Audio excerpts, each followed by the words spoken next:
తెలంగాణలో తమ పట్టు నిలుపుకోవాలన్నా మళ్ళీ యాక్టివ్ అవుతున్న బీఆర్ఎస్ ను వెనక్కి నెట్టాలన్నా ఇప్పుడు కాంగ్రెస్ ముందున్న ఆప్షన్ జూబ్లీహిల్స్ ఉప ఎన్నిక. గత అసెంబ్లీ ఎన్నికల్లో తెలంగాణ మొత్తం కాంగ్రెస్ గాలి వీచినా హైదరాబాద్ దాని పరిసర ప్రాంతాల్లో మాత్రం గులాబీ జెండానే ఎగిరింది. దీంతో ఈ సీట్ ఇప్పుడు కాంగ్రెస్ కు సవాల్గా మారింది. హైడ్రా వల్ల హైదరాబాద్ ప్రజల నుంచి వ్యక్తమైన వ్యతిరేకత, పట్టులేని ప్రాంతంలో ఎన్నిక, టికెట్ కోసం పార్టీలో విపరీతమైన పోటీ. ఇన్ని సవాళ్ల మధ్యలో కాంగ్రెస్ ఓ లిస్ట్ ను రెడీ చేసి ఢిల్లీకి పంపింది. మరి ఆ అభ్యర్థులు కాంగ్రెస్ పరువు నిలబెడతారా? Watch the story.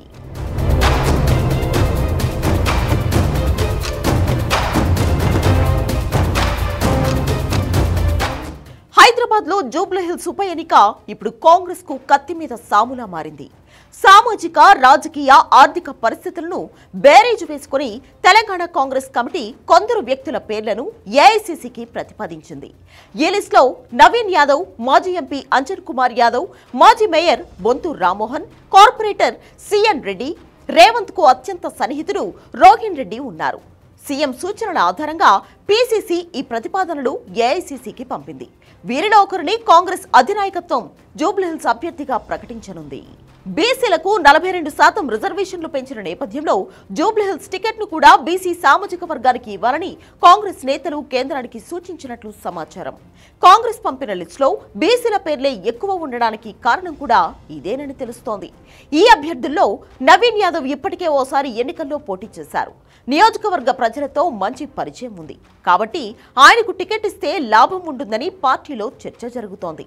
ఇక అంజన్ కుమార్ యాదవ్ గతంలో సికింద్రాబాద్ లోక్సభ నియోజకవర్గం నుంచి ఎన్నికై ప్రజాసేవలో అనుభవం తెచ్చుకున్నారు. కాంగ్రెస్ లో చాలా సీనియర్ నేత కూడా. అలాంటి నేతను బరిలోకి దింపడం కూడా మంచి ఆప్షన్ అనే ఆలోచనలో కాంగ్రెస్ ఉన్నట్లు తెలుస్తోంది. మరో నేత బొంతు రామ్మోహన్ గతంలో హైదరాబాద్ మేయర్గా పనిచేశారు కాబట్టి హైదరాబాద్ ప్రాంతం గురించి ఆయనకు మంచి పట్టు ఉంటుంది. హైదరాబాద్ ప్రజలకు బాగా తెలిసిన ఫేస్ కావడంతో ఆయన పేరును కూడా లిస్టులో చేర్చినట్లు సమాచారం. ఆయనతో పాటు కార్పొరేటర్ సిఎన్ రెడ్డి పేరును కూడా హైకమాండ్ కు పంపింది టీపీసీసీ. కార్పొరేటర్ కాబట్టి గ్రౌండ్ స్థాయిలో ప్రజలను ఆకట్టుకునే ఛాన్స్ ఉంటుందనే క్యాల్కులేషన్లో ఆయన పేరును ఎంపిక చేసింది. ఇక సీఎం రేవంత్ రెడ్డికి అత్యంత సన్నిహితుడిగా పేరున్న డాక్టర్ రోహిన్ రెడ్డి పేరును కూడా హైకమాండ్ కు పంపింది. గతంలో అంబర్పేట్ నియోజకవర్గం నుంచి రోహిన్ రెడ్డి పోటీ చేశారు. దీంతో ఆయనను పోటీలో దింపే ఆలోచనలు కూడా ఉన్నట్లు తెలుస్తోంది.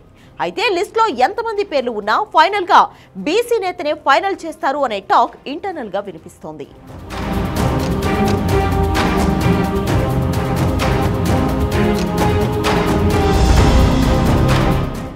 ఈ పేర్లను ఎంపిక చేసే ముందు పీసీసీ అధ్యక్షుడు మహేష్ కుమార్ గౌడ్, రాష్ట్ర ఇన్ఛార్జ్ మీనాక్షి నటరాజన్ సీఎం రేవంత్ రెడ్డితో పలుమార్లు చర్చలు జరిపారు. ఆర్థిక, సామాజిక బలాలను బేరీజు చేసి ఈ అభ్యర్థులను పేర్లను లిస్ట్ అవుట్ చేశారు. కాంగ్రెస్ లో టికెట్ ఆశించే వాళ్ళు, టికెట్ రాకపోతే అలిగే వాళ్ళు ఎక్కువ మంది ఉంటారు కాబట్టి ఈ ఉప ఎన్నికల్లో టికెట్ ఎవరికిచ్చినా మిగిలిన నేతలు ఐకమత్యంతో పనిచేయాలని పార్టీ సూచించింది.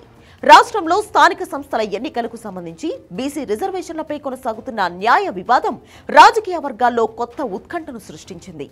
ఈ విషయంలో కలుగు చేసుకోబోమని సుప్రీంకోర్టు చెప్పడంతో ఇప్పుడు హైకోర్టు ఇచ్చే తీర్పు ఫైనల్ కాబోతుంది.